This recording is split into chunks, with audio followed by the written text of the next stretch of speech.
buenos días. Es una bendición poder estar en casa. Yo decía el viernes que nos sentimos en casa porque pues todos somos una familia.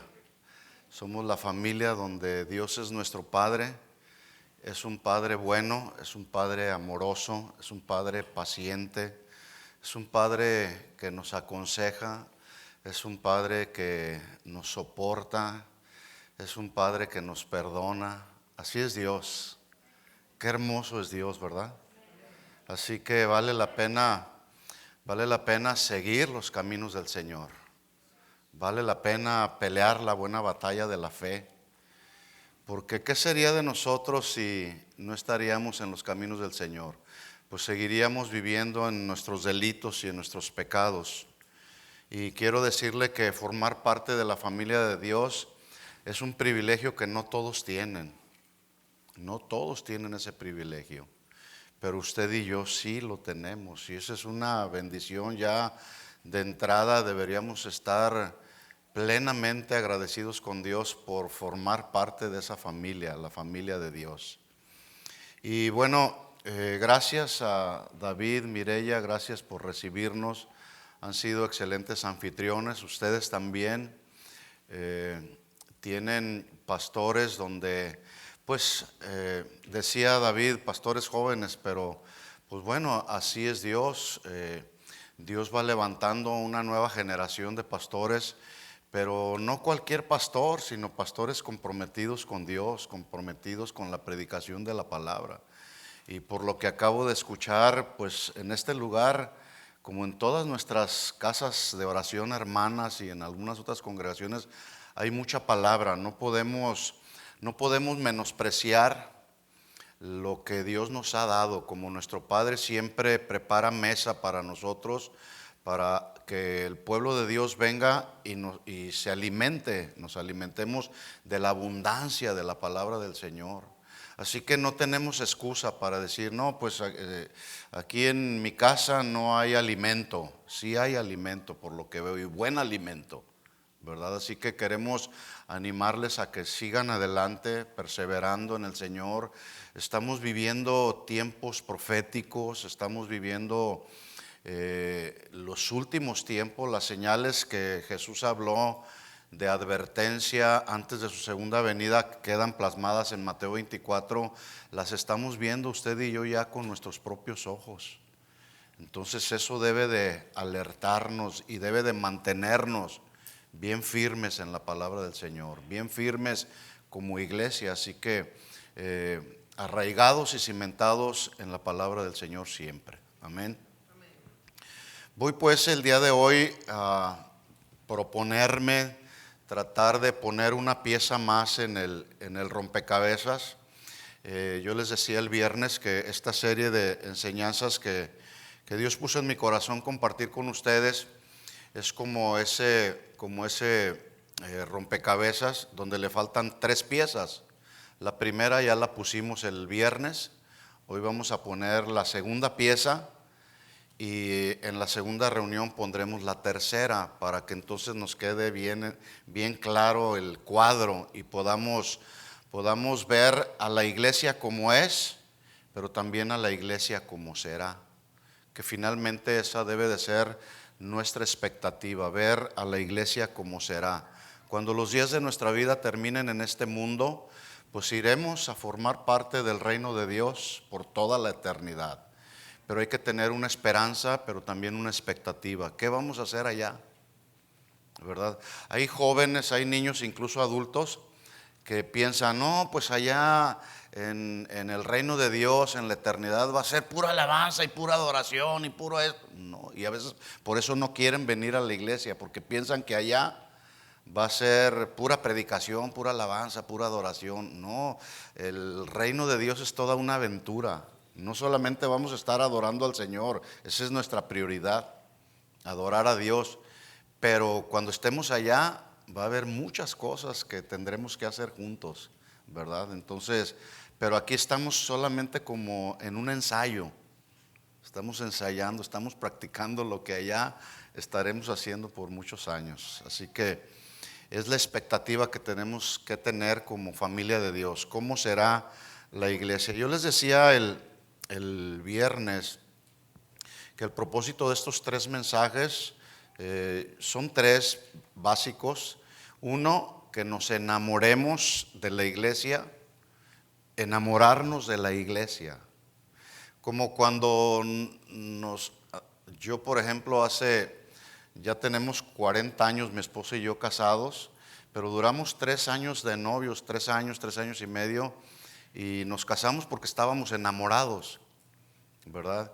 Y en esa etapa del noviazgo, del enamoramiento, pues todo es, ¿verdad que sí, Hanna?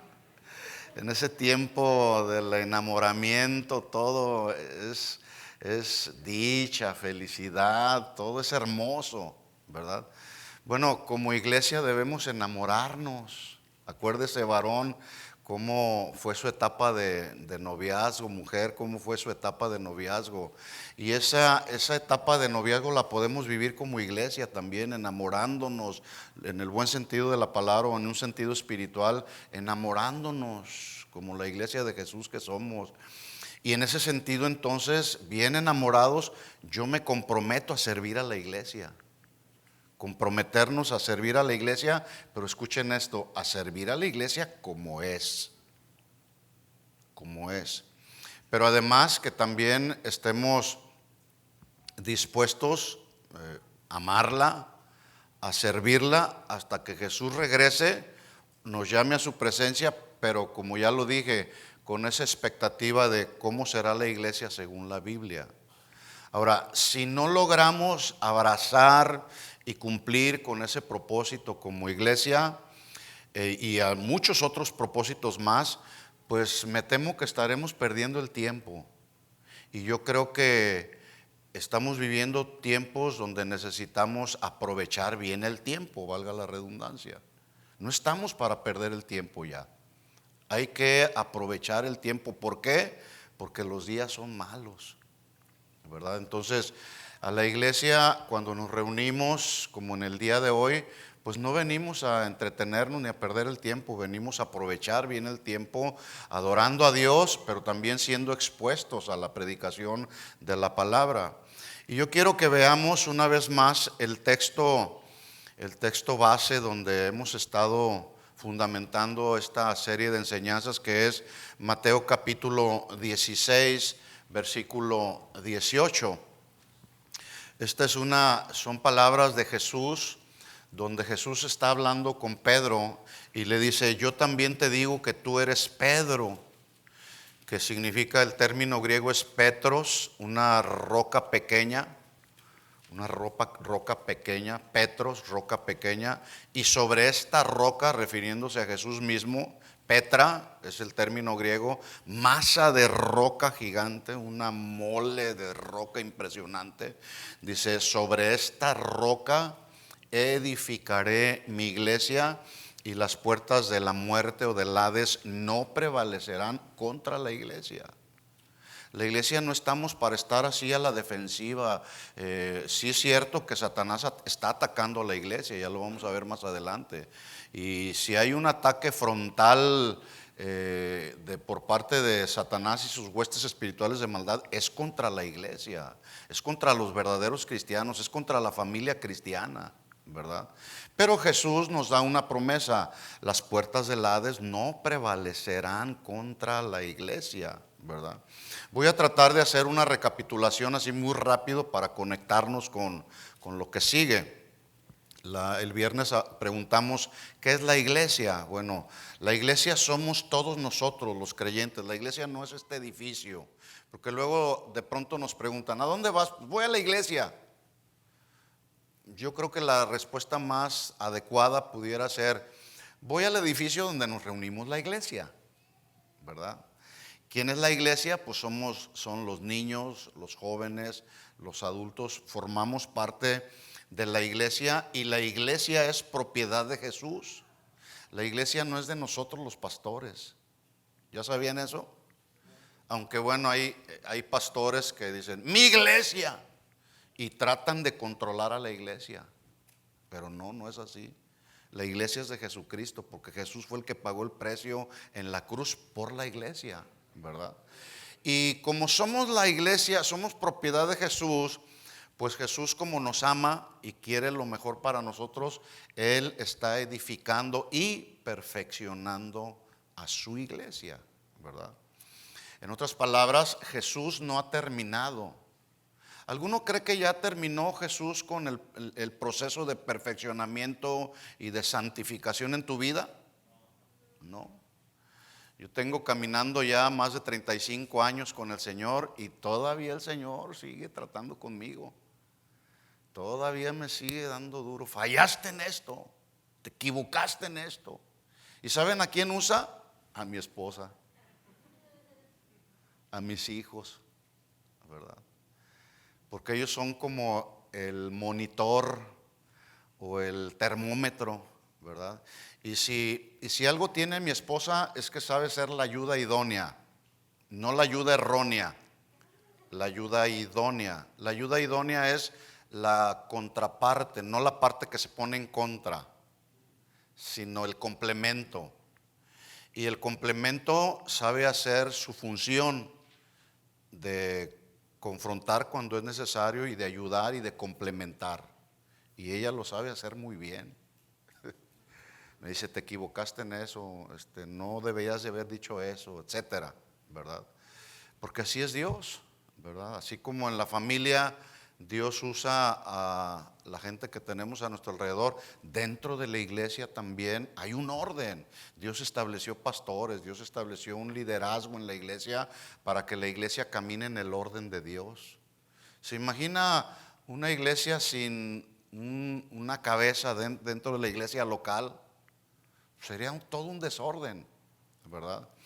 Entonces Jesús está perfeccionando a la iglesia. Jesús no ha terminado. La iglesia también dijimos que es el cuerpo de Cristo, porque se refiere a todas aquellas personas que hemos sido lavados con la sangre de Cristo, y todos nosotros hemos depositado nuestra fe en Jesús como el único Señor y Salvador de nuestras almas. Él es el único. La iglesia somos todos aquellos que nos reunimos en un día como hoy en este edificio para adorar a Dios, como lo hemos hecho hace un momento con los cantos aprendidos, con la música. Adoramos a Dios, exaltamos, glorificamos al Rey de Reyes, al Señor de Señores, al que dice la Biblia que es el principio, que es el fin, el que era, el que es y el que ha de venir. Su nombre es Jesucristo. ¿Puedes darle un aplauso a Él? Él es el Señor de la iglesia. Y Él merece toda la gloria, merece toda la honra. Pero atención aquí está el punto también. La iglesia está conformada por todos aquellos creyentes pecadores redimidos, imperfectos. ¿Habrá alguien perfecto aquí? Una ocasión me acuerdo que estaba predicando el pastor Chuy y hizo una pregunta así: ¿habrá algún perfecto aquí? Y una hermanita levantó la mano. Yo, hermano, soy la hermana perfecta. Pero así se llamaba, la hermana perfecta. Pero no somos perfectos, somos imperfectos. Incluso somos inmaduros, unos más que otros. Pero los que somos inmaduros aprendemos de los maduros también, o de los que van avanzando en la madurez, ¿verdad? Estamos en ese proceso de ir alcanzando madurez. Estamos en el proceso de santificación, estamos en el proceso de reedificación y, como yo lo digo, a través de una remodelación espiritual. Escuchen esto, mis hermanos, esa es y ha sido la realidad de la iglesia desde que fue fundada por Jesús. La iglesia ha estado en ese proceso de remodelación y seguiremos estando en ese proceso de remodelación, ya lo dije, hasta que Jesús venga o nos llame a su presencia. Jesús lo confirma así. ¿Por qué digo yo que estamos en remodelación o en el proceso de perfeccionamiento? Porque Jesús dijo en Mateo 18:15: si tu hermano peca contra ti. ¿Qué vas a hacer si tu hermano peca contra ti? ¿Te vas a amargar? ¿Te vas a ir de la iglesia? ¿Lo vas a publicar en las redes sociales? No, Jesús nos enseña qué es lo que se debe de hacer cuando un hermano te defrauda, cuando un hermano te traiciona, etcétera. Dice, si tu hermano peca contra ti, ve y repréndele. Que habla de convencer, de redarguir, de amonestar. Y luego dice, ¿cómo? Estando tú y él solos. Si te oyere, has ganado a tu hermano. Entonces, debemos reconocer y tener muy claro en nuestro corazón que tanto la iglesia de hoy como de todos los tiempos ha estado y seguirá estando ha estado y seguirá estando siendo una comunidad de creyentes imperfectos. No existe la iglesia perfecta, ¿verdad que no? No existe. Porque Jesús dice, da testimonio de ello, diciendo si tu hermano peca contra ti. Lo cual significa entonces que a veces pecamos unos contra otros y nosotros mismos de muchas formas y maneras, con nuestros pensamientos, con nuestras palabras. Incluso hay un proverbio que dice, en las muchas palabras no falta pecado.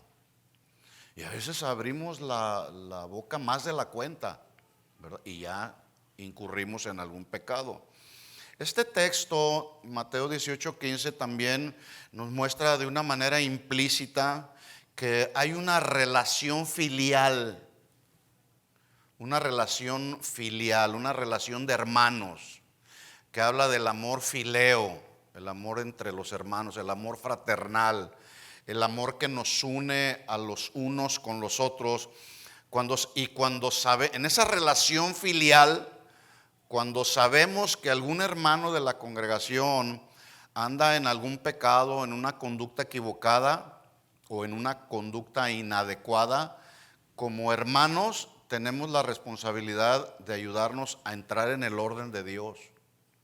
Tú no puedes permanecer indiferente, o no podemos ni debemos permanecer indiferentes cuando nos damos cuenta que un hermano en ese proceso de remodelación cayó en una actitud o una conducta inadecuada. Hay que ir, como dice Jesús, y repréndele estando tú y él solos, ¿verdad?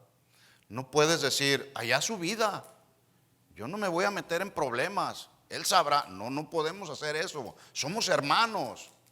Hay una relación fraternal. Nos une la sangre de Cristo.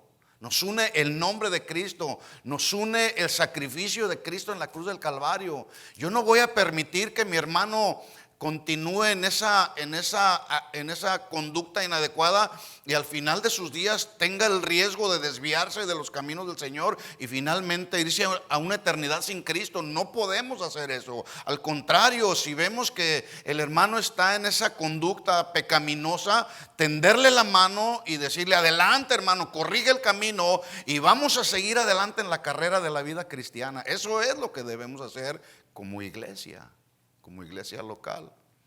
Algo que también podemos ver en este texto es que todo aquel que profesa ser cristiano, ¿cuántos son cristianos aquí?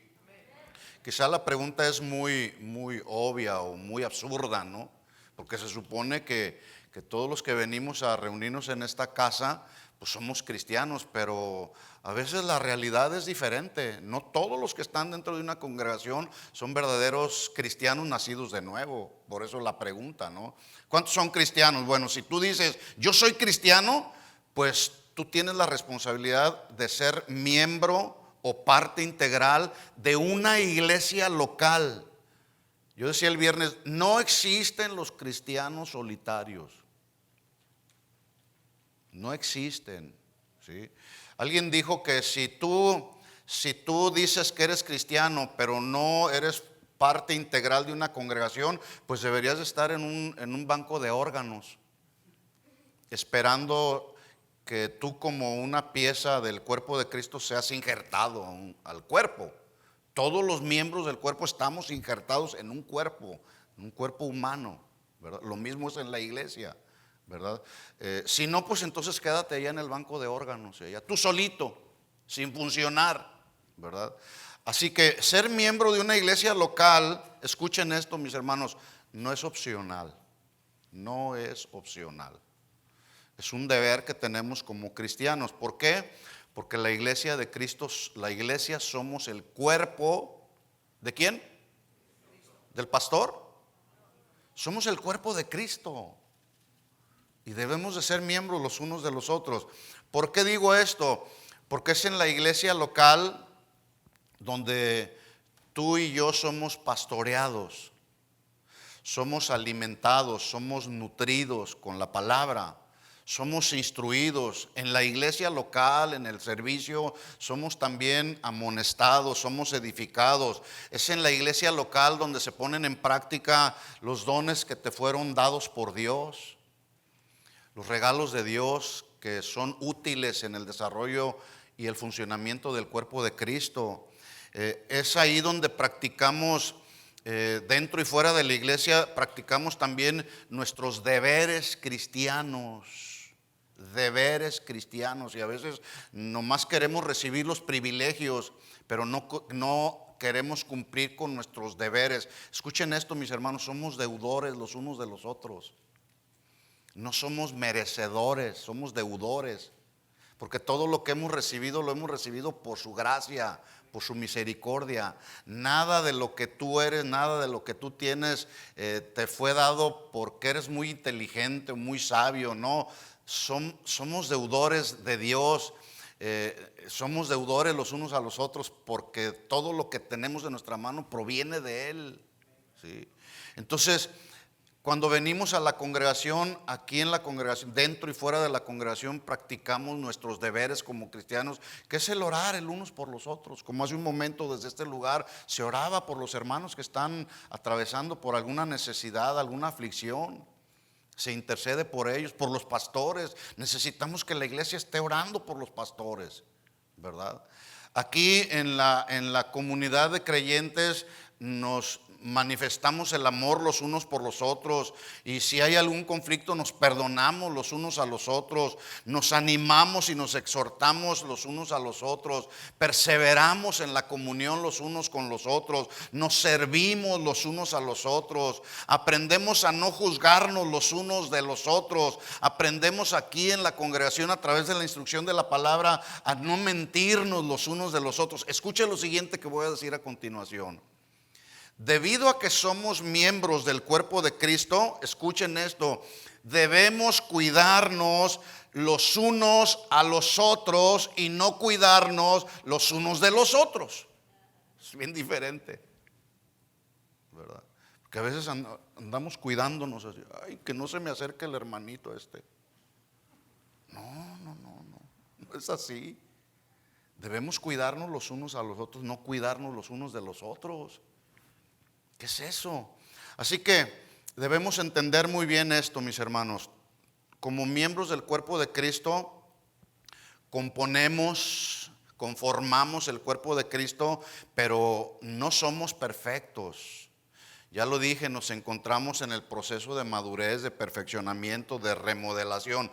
Nos guste o no, te guste o no lo que voy a decir a continuación, pero el hermano o la hermana, el joven, la señorita que tienes por ahí junto a ti o atrás de ti está en el proceso de remodelación. ¿Ya te habías dado cuenta de eso? Dile a tu hermano, estoy en remodelación. Nosotros los pastores estamos en remodelación también. ¿A poco crees que ya lo alcanzamos todo? ¿Verdad que no, David? No. Estamos también en remodelación y a veces el Señor usa el martillo. Toma. Y nos da lo que necesitamos en ese proceso de remodelación.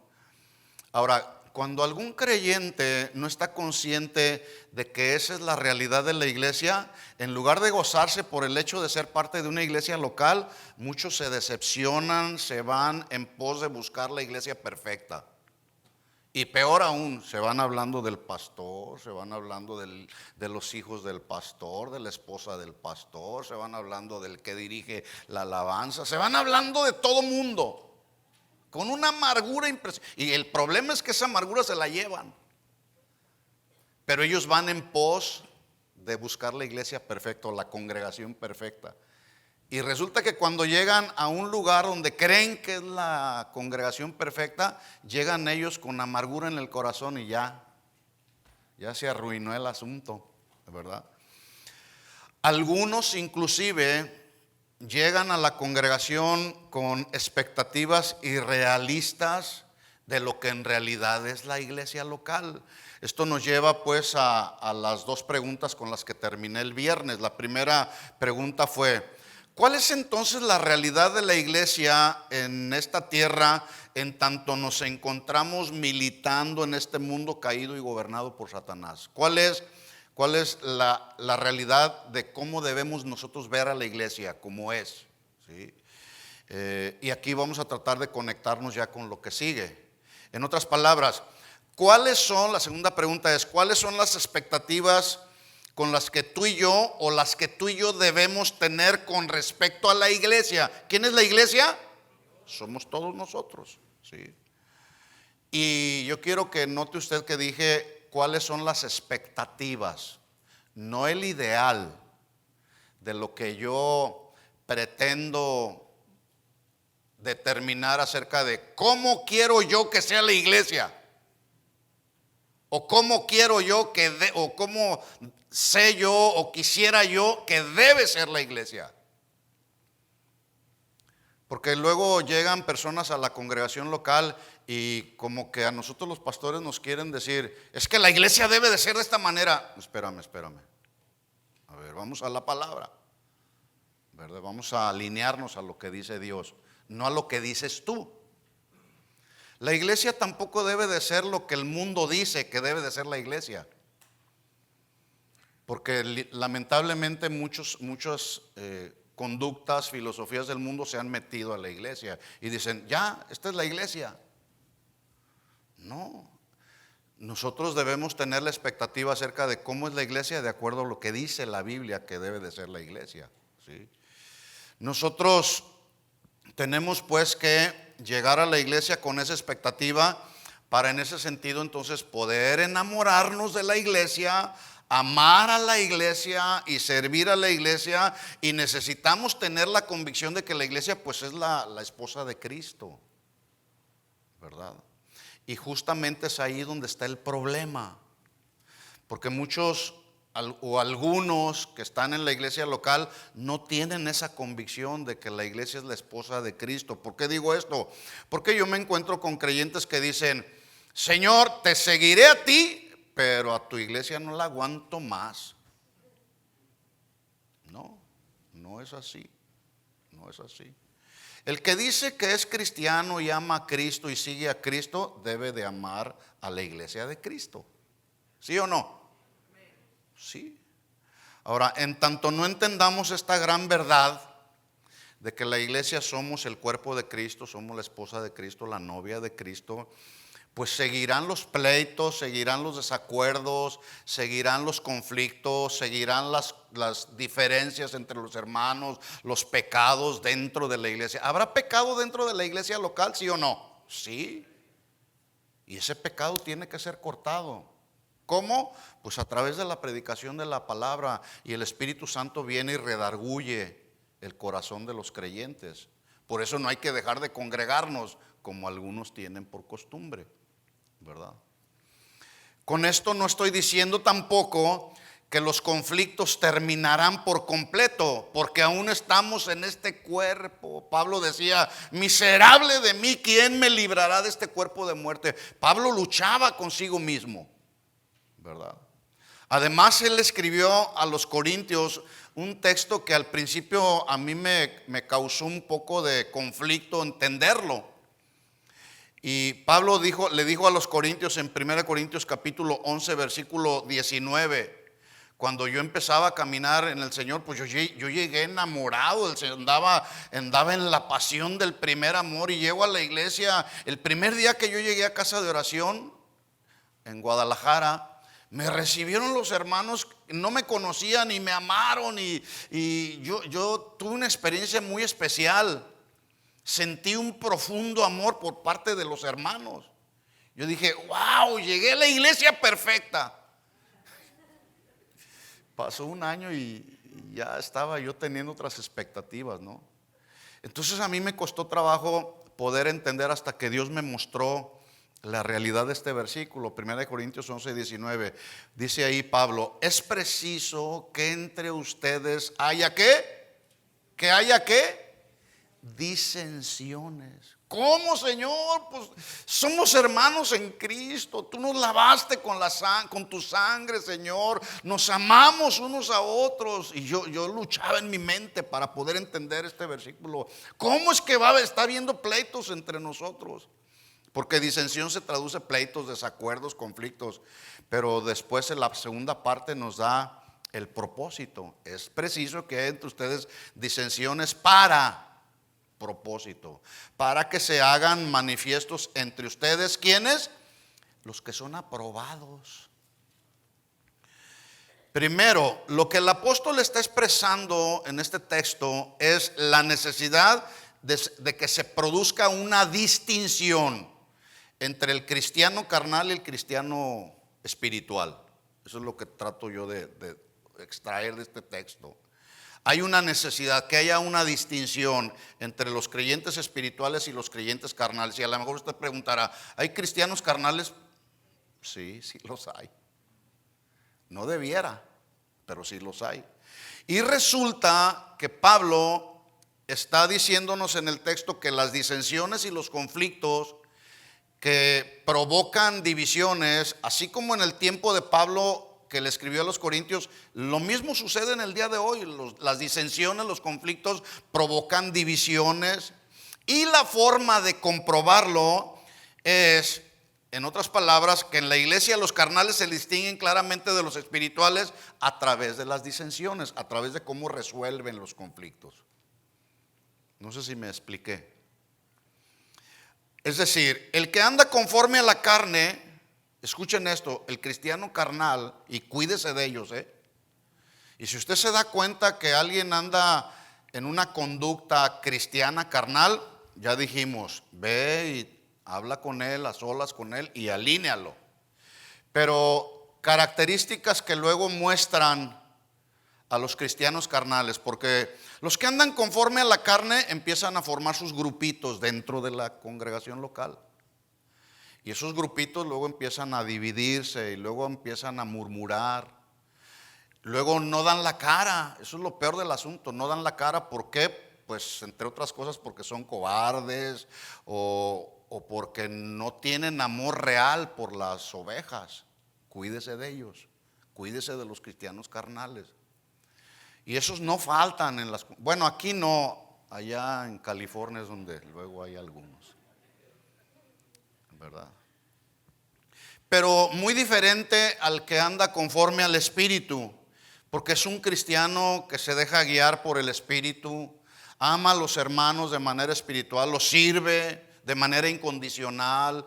Es una bendición para el cuerpo de Cristo, porque tiene un entendimiento claro de su función dentro del cuerpo de Cristo. Y esos hermanos también no faltan en la iglesia. Es más, de esos quisieron obtener 100 de esos hermanos que son bien espirituales.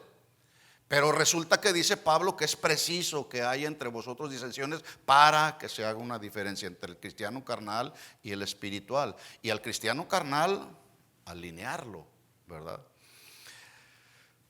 Así que la iglesia es la esposa de Cristo. Y escuchen esto: a la esposa de Cristo hay que amarla. ¿Cuántos están de acuerdo conmigo?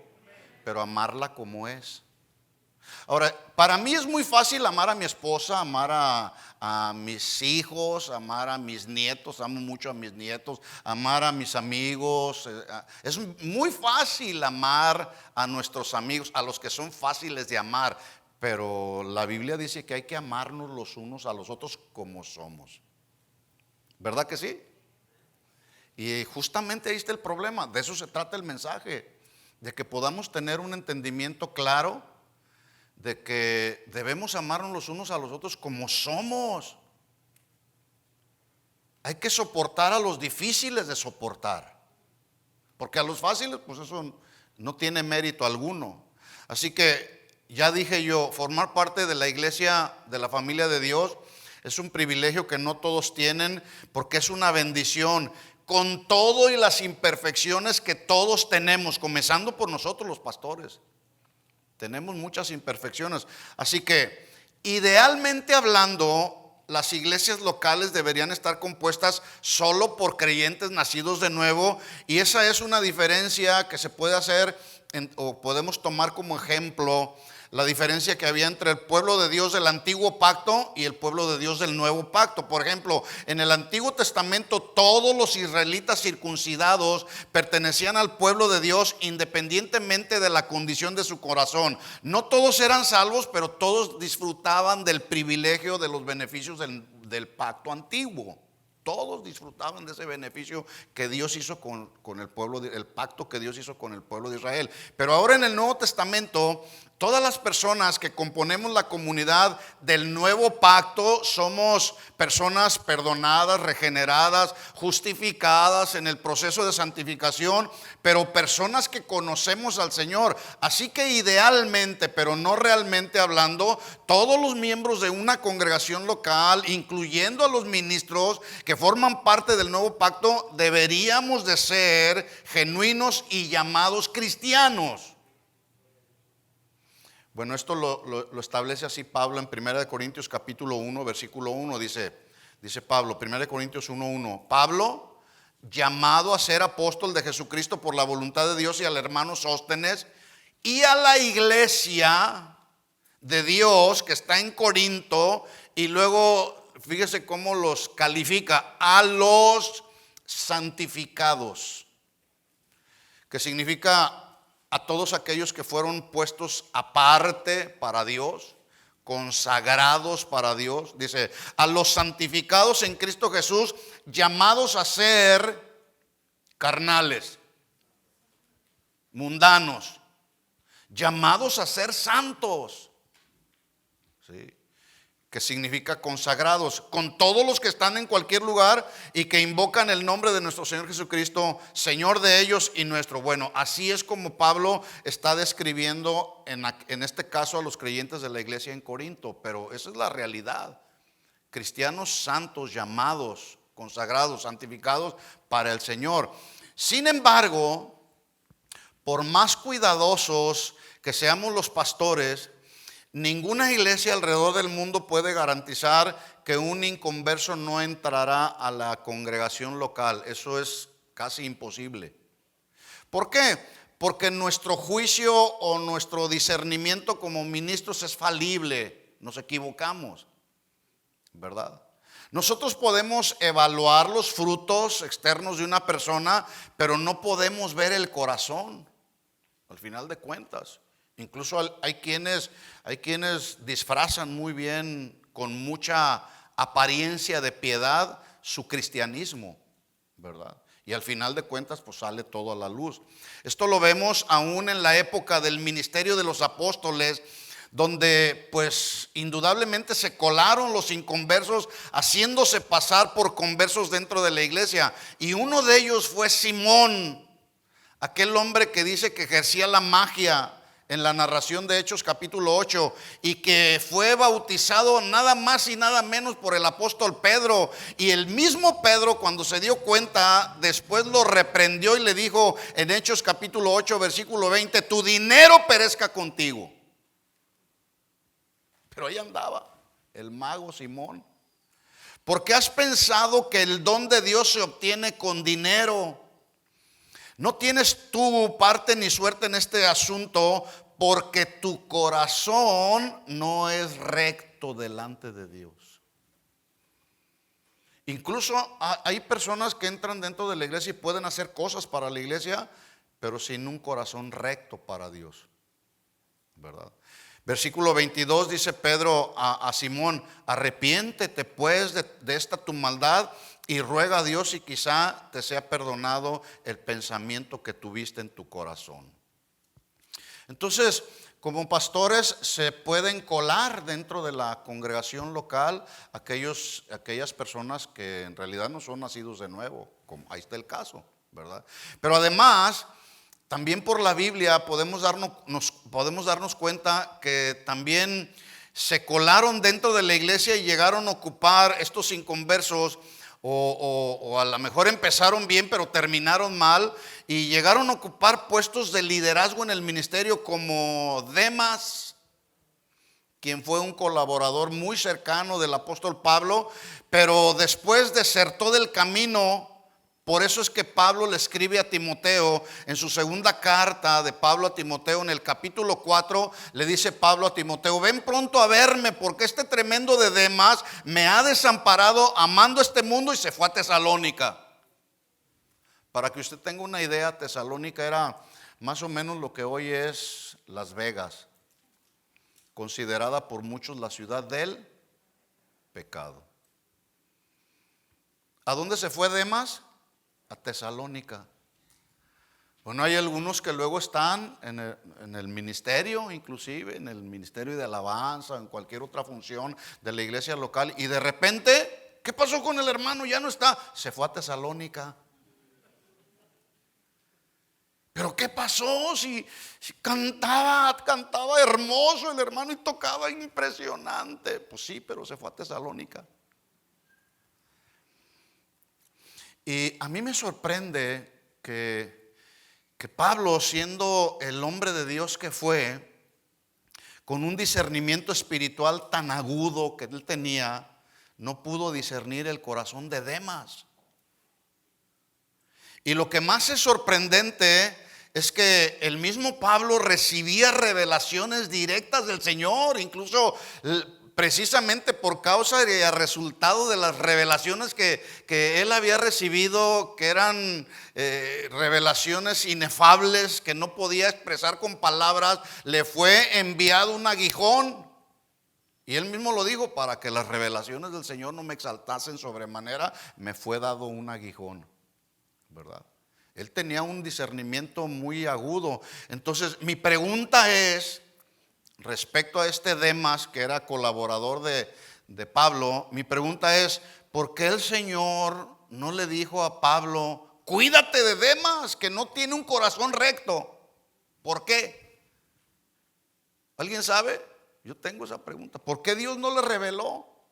Cuídate de Demas. Bueno, una posible respuesta es que Jesús, en su absoluta soberanía, permitió que Demas llegara al equipo de liderazgo de Pablo, y Dios permitió también que quedara registrado aquí en el Nuevo Testamento, para que a través de las generaciones la iglesia, la cual somos todos nosotros, nos demos cuenta que eso y otras cosas más es posible que sucedan dentro de la iglesia. ¿Sí o no? Es posible que sucedan. El mismo David sufrió con uno de sus más cercanos colaboradores llamado Aitofel, y lo traicionó, ¿sí? En otras palabras, todos esos ejemplos quedaron ahí registrados en la Biblia para nuestro ejemplo y para nuestra enseñanza. Los mismos discípulos, una ocasión fueron sorprendidos por Jesús porque se andaban peleando entre ellos. Y lo peor es que se estaban peleando entre ellos por un nombramiento eclesiástico de mayor jerarquía en el equipo de Jesús.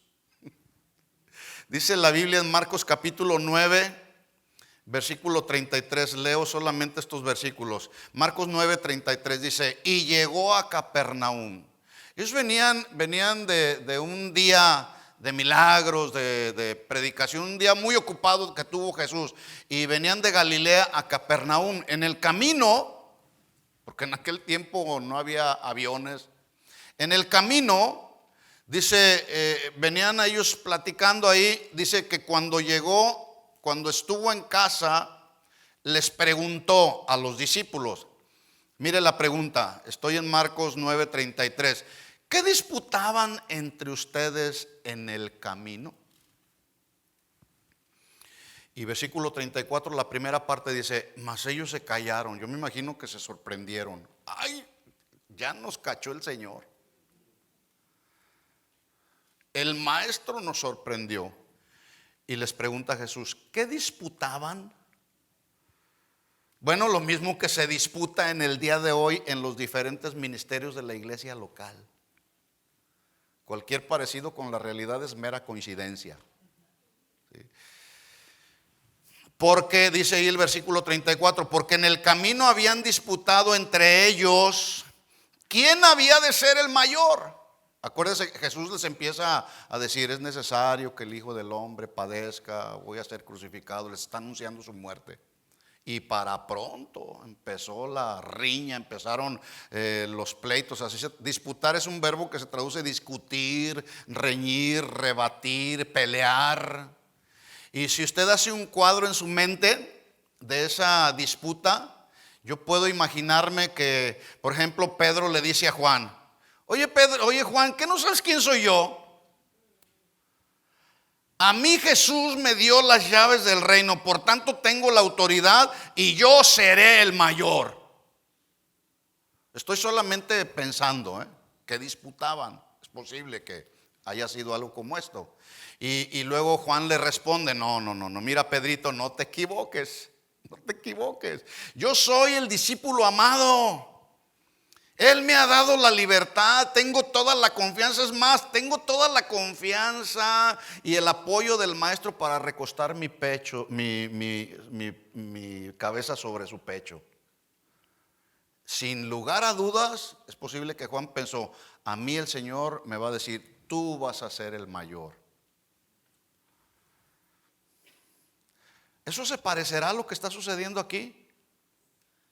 ¿Qué opinas, Pastor Rogelio? ¿Se parecerá?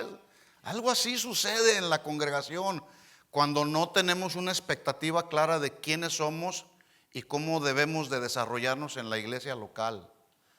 Las disputas, los pleitos, y menos por buscar un lugar en el ministerio, eso no es espiritual, es carnal eso. Y peor cuando se hace política. No, eso no es así. Entonces, versículo 35, estoy en Marcos 9:35. Entonces él se sentó y llamó a los 12 y les dijo. Note usted que Jesús lo sienta. A ver, vamos a poner el orden, ¿sí? Si alguno de ustedes quiere ser el primero, será el postrero de todos y el servidor de todos. Les pregunto, ¿cuántos quieren ser los primeros? Pues a servir. ¿Quieres ser el primero? Pues sirve. Es muy lamentable que hay quienes quieren ser los primeros y tener un nombramiento eclesiástico que solamente les dé una reputación, pero no quieren servir a los demás, pero sí se quieren servir de los demás. Así no funciona. ¿Ya se habían dado cuenta de eso? Así no funciona. Así no debe de funcionar las cosas en el cuerpo de Cristo. Bueno, esa es la realidad de la iglesia y del ministerio dentro de la iglesia. Por eso, pues Dios estableció principios, reglas, normas acerca de la vida de la iglesia y del ministerio. Es por eso que en las cartas del Nuevo Testamento las cartas del Nuevo Testamento, si usted es observador, no asumen que todos los que están dentro de la iglesia son creyentes y ministros genuinos y verdaderos. Si no, entonces ¿para qué quedaron todas estas instrucciones aquí? ¿Verdad? Es más, el apóstol Juan en su primera carta de Juan en el capítulo 2, versículo 18, él escribió lo siguiente: hijitos, ya es el último tiempo. Y según ustedes oísteis que el anticristo viene, así ahora han surgido muchos anticristos. Por esto conocemos que es el último tiempo. Salieron de nosotros, pero no eran de nosotros, porque si hubiesen sido de nosotros, habrían permanecido con nosotros. Pero salieron para que se manifestase que no todos son de nosotros. Y si esas palabras las traducimos a nuestro lenguaje actual, pudiéramos decir: no todo lo que brilla es oro. ¿Verdad que sí? No todo lo que brilla es oro. Es más, el día de hoy hay mucha apariencia de piedad. Hay muchos como que parecen cristianos, pero en realidad son cristianos artificiales, como las plantas que luego surgen por ahí. Bien artificiales. No hay nada de genuino. Bueno, esta es la realidad que ha afectado a la iglesia desde su fundación. Esto es una realidad. Si tú y yo no entendemos esta realidad, vamos a frustrarnos, ¿sí? En segundo lugar, otra realidad que debemos considerar de la iglesia es la lucha a la que nos enfrentamos en el día de hoy con respecto a la vida cristiana. Hay una lucha. Esto significa que no todos los pecados que se cometen dentro de la iglesia son cometidos por aquellos inconversos, simpatizantes o carnales que están dentro de la iglesia. Porque yo siempre lo he dicho, ¿qué puedes esperar de un joven, de una señorita, de un adulto que no ha nacido de nuevo? ¿Qué se puede esperar? Que va a cometer una serie de pecados que a lo mejor tú dices, pero está en la iglesia. Sí, pero no ha nacido de nuevo. ¿Se acuerda cuando Pablo reprende a los corintios? Creo que es por ahí en el capítulo 5, capítulo 6 de la primera carta a los corintios, porque un hombre dentro de la iglesia se metió con la esposa de su papá, cometiendo incesto. ¿Sí? Que inclusive Pablo dice, oye, eso ni siquiera entre los gentiles se nombre. Dentro de la iglesia, alguien cometiendo un pecado de tal magnitud dentro de la iglesia. Sí, estaba dentro de la iglesia, como muchos siguen estando dentro de la iglesia, ¿verdad? Entonces, ¿qué se puede esperar de una persona que no ha nacido de nuevo? Pues pecados como eso, una conducta pecaminosa de acuerdo a su naturaleza de inconverso, ¿verdad? Bueno, así es como debemos tomar en cuenta que los inconversos cometen pecados. Pero también debemos tomar en cuenta que los creyentes, nacidos de nuevo, regenerados, justificados y santificados, escuchen esto, estamos en una lucha. Estamos en una guerra espiritual, y esa guerra espiritual es constante, es continua, es de todos los días. Bueno, al menos así lo entiendo, porque Pablo dice en Efesios capítulo 6 versículo 10, dice Pablo, por lo demás, hermanos míos, está hablando a los hermanos de la iglesia en Éfeso, fortalezcanse en el Señor y en el poder de su fuerza. Versículo 11, vístanse con toda la armadura de Dios para que podáis estar firmes, estables, inconmovibles. Que el pecado no te mueva, que el pecado no te desvíe, que el pecado no te desenfoque de tu llamado por Dios, de hacer una digna representación en la tierra por parte del Señor. Que como cristianos hagamos una digna representación de Dios aquí en la tierra. Que vístanse de toda la armadura de Dios para que podáis estar firmes contra las acechanzas del diablo. Que se traduce acechanzas, se traduce emboscadas. Hay que estar listos porque ahí anda el enemigo tratando de ponerte una emboscada, artimañas, trampas que el diablo pone a los creyentes, porque versículo 12 dice, porque no tenemos lucha. Ahí está la lucha. ¿O alguien ya no está luchando contra el pecado? Díganos cómo le hace.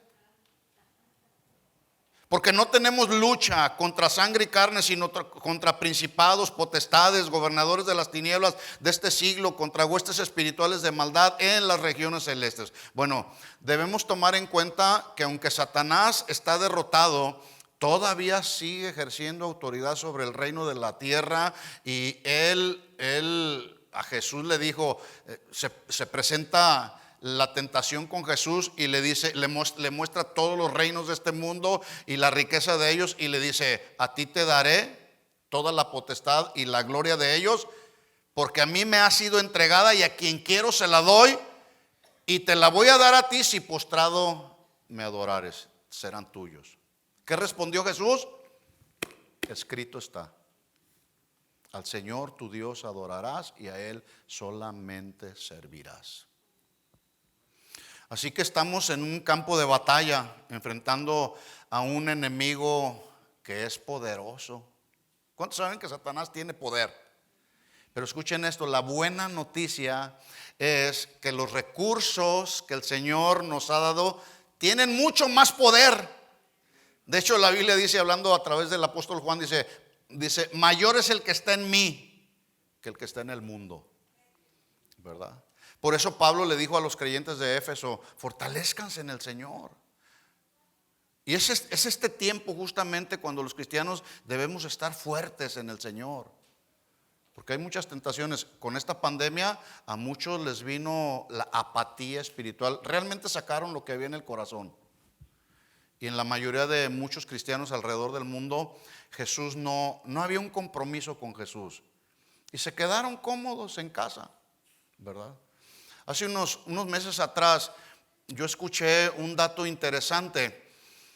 Cuando el pueblo de Israel fue llevado cautivo a Babilonia, dice la historia que 500,000 judíos fueron llevados cautivos a Babilonia, y una vez que terminó el cautiverio, regresaron a Jerusalén a la adoración del pueblo de Dios, Israel, a la adoración en el templo, adoración para Dios. Solamente regresaron 50,000, lo cual significa que los 450,000 que no regresaron se quedaron cómodos en Babilonia. Oiga, ¿no le parece algo muy similar a lo que está sucediendo en el día de hoy? ¿Por qué muchos no regresaron al templo a adorar al Señor como ahora? Porque se quedaron cómodos allá en Babilonia, ¿verdad? Cada quien su religión, como dicen ahí, ¿verdad? Dice Pablo: por tanto, tomad toda la armadura de Dios para que podáis resistir en el día malo, y habiendo acabado todo, estad firmes. Ahora, ¿usted sabe quién es el blanco perfecto de ataque de Satanás? ¿Quién cree usted que es? Tú y yo, la iglesia. La iglesia. Escuchen esto, mis hermanos: el diablo no va a perder su tiempo en los bares, en las cantinas, en los prostíbulos, porque esos ya son de su propiedad. Es más, nosotros somos sus enemigos. Al diablo tampoco le interesan tanto, aunque los usa, a los falsos maestros con sus falsas doctrinas, porque ya son de su propiedad.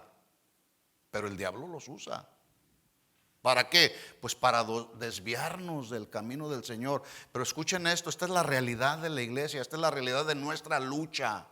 Nosotros, tú y yo, las cabezas de hogar, somos el blanco perfecto de Satanás. Ahora, es bien claro, aclaro esto: la salvación no puede robárnosla, porque esa Jesús la logró para nosotros de una vez y por todas, derramando su sangre en la cruz. Pero sí puede dividirnos. Sí puede neutralizar nuestro crecimiento espiritual. Sí puede desviarnos del camino con falsas doctrinas, como lo ha hecho con muchos. Sí puede desviarnos de la obediencia a Dios y a su palabra. Sí puede, si es que le prestas atención a sus trampas y a sus engaños, a sus acechanzas.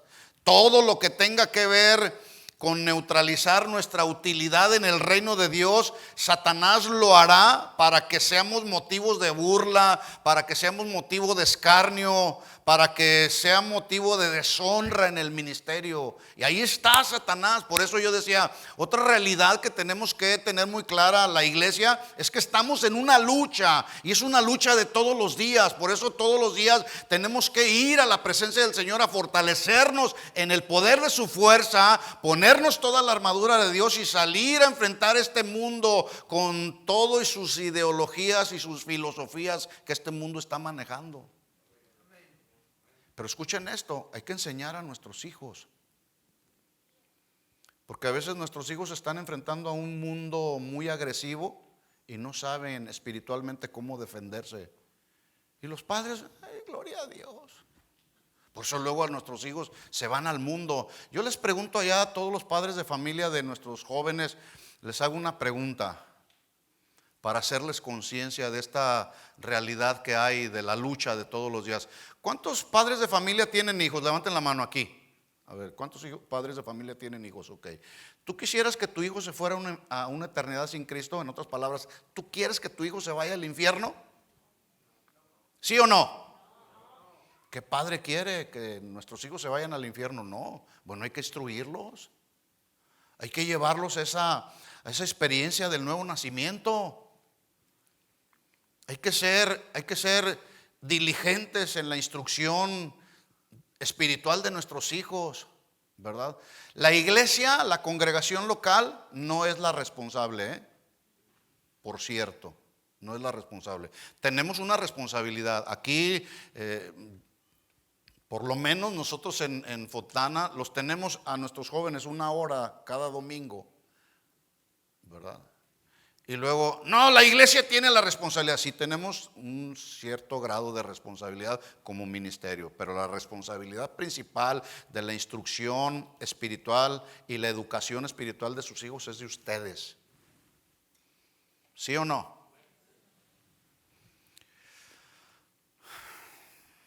Bueno, entonces nuestra lucha es real. Luchamos contra el diablo, luchamos contra este mundo, pero escucha esto, tu principal enemigo, ¿sabes quién es? Nosotros mismos. Nosotros mismos somos nuestro principal enemigo. Si nos descuidamos, en cualquier momento sufriremos un daño y le ocasionaremos problemas y daños a los que nos rodean, ¿sí? Pensemos por un momento algunos de los problemas que tú has tenido dentro o fuera de la iglesia. Nos damos cuenta que algunos de esos problemas que tenemos son ocasionados por nuestra pecaminosidad o la pecaminosidad de otros que están dentro de la iglesia. Y ya, por ejemplo, en un conflicto, ya se enojó el hermano con la hermana y luego ya se sienta el hermano enojado allá y el otro hermano enojado acá, en lugar de arreglar el conflicto, ¿verdad? Por eso es que Jesús dijo, si tu hermano peca contra ti, ve con él, a solas. Entonces, estoy concluyendo. Es importante estar conscientes, pues, que ver la realidad de la iglesia hay que verla como es. Como es. Ver la realidad de la iglesia como es, sería como ver una moneda que tiene dos caras. Por un lado, no podemos dejar de ver la lucha en la que todos los cristianos estamos envueltos. Ya lo dije, hay una lucha, ¿sí o no? ¿Cuántos ya no tienen luchas? Bueno, estamos en una lucha. Esa es una cara de la realidad de la iglesia. La otra cara de la realidad de la iglesia es que muchas veces no tomamos en cuenta que esa realidad o la realidad que tiene que ver con la otra cara de la iglesia son las victorias que la iglesia obtiene en la batalla de todos los días. Hay luchas, pero también hay victorias, ¿verdad? Bueno, pero esta realidad la estudiaremos en la segunda reunión. Esa es la otra pieza del rompecabezas, ¿verdad? Por un lado estamos en una lucha, pero por otro lado estamos también en esa lucha. Hay que salir victoriosos, mis hermanos. Tenemos todo a nuestro alcance. Tenemos todos los recursos dados por Dios para salir victoriosos en cualquier lucha o tentación que se presente en tu vida o en mi vida. ¿Sí o no? Tenemos la palabra profética más segura, dijo el apóstol Pedro, a la cual hacéis bien en poner atención a ella como a una antorcha que alumbra en medio de donde hay tinieblas. Tenemos la palabra profética. Tenemos todo. Somos hijos de Dios. Somos los hijos de la luz. Ya no andamos en tinieblas. Somos la luz y somos la sal de este mundo, mis hermanos. Mayor es el que está en nosotros que el que está en el mundo. Todo lo podemos en Cristo que nos fortalece cuando estamos en alguna necesidad. Pablo decía, en todo y por todo he sido enseñado. Sé tener abundancia, sé tener escasez. En todo y por todo he sido enseñado. Por eso ese versículo cuando dice en Filipenses 4:13, todo lo puedo en Cristo que me fortalece. Él es nuestra fuerza. Él es nuestro pronto auxilio en el día de la tribulación. Así que, mis hermanos, como iglesia no tenemos excusa. Estamos en el equipo ganador. Amén. Porque Cristo venció en la cruz y su victoria es nuestra victoria. Amén. ¿Puedes darle un aplauso de alabanza a Él?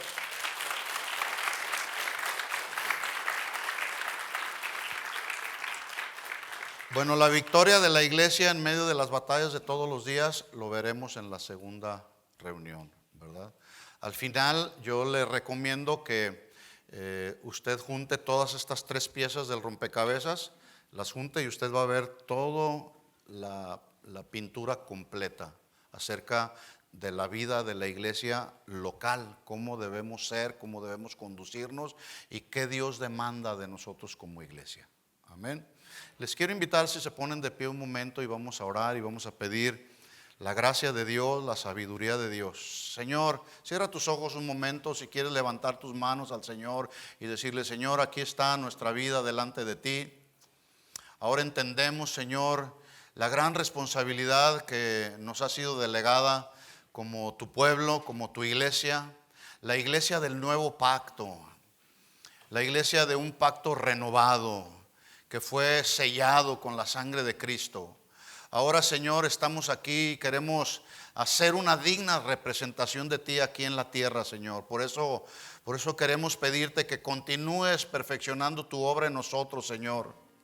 Sigue ministrando nuestras vidas. Danos ojos para ver, oídos para oír y corazón para entender tu perfecta voluntad, Señor. Queremos ser sabios, queremos caminar en tu gracia, en tu misericordia, Señor. No pretendemos haberlo alcanzado ya todo, pero queremos seguir hacia la meta, hacia el premio del supremo llamamiento en Cristo Jesús. Ayúdanos, Señor. Abre tus labios, iglesia, y dile: Señor, ayúdanos. Varón, dile al Señor: dame sabiduría.